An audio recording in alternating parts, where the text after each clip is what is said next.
Қайырлы күн баршаңызға. Бүгін қарбыздан мохито дайындайтын боламыз. Видеоны соңына дейін көріп, каналыма тіркеліп, лайк басып кетіңіздер. Ең алдымен піскен қарбыз таңдап аламыз.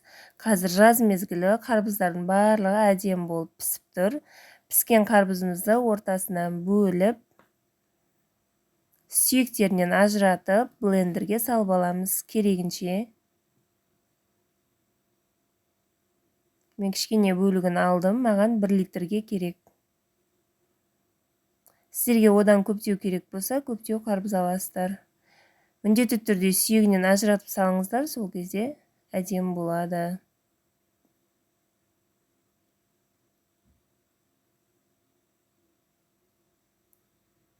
Блендердің аузын жауып, 2 минутқа әдемілеп айналдырып аламыз. Және бізге лимон мен мята керек болады. Жақсылап мятаны да лимонды да жуып аламыз. Және 1 литрге жарты лимонның жартысын қана саламыз. Барлығын салсақ қышқыл болып кетуі мүмкін.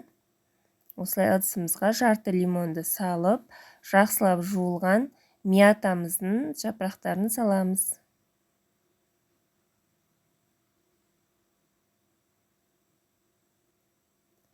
Шамалы бөлігін осылай керегінше салып аламыз.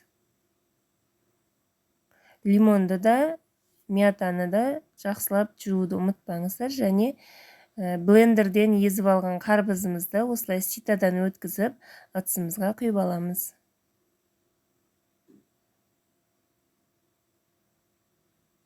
Қарбызды құйып болғаннан кейін үстіне кез келген газдалған сусын құямыз.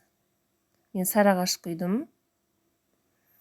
Егер мохитоның тәтті болғанын қаласаңыздар, үстіне мохитоға арналған кез келген өздеріңізге ұнаған сиробын құйып жіберсеңіздер, тәтті болып шығады. Осылай да дәмі жақсы болып шықты. Осылай жасап көріңіздер. Қолжетімді заттармен ұнаса лайк басып кетіңіздер.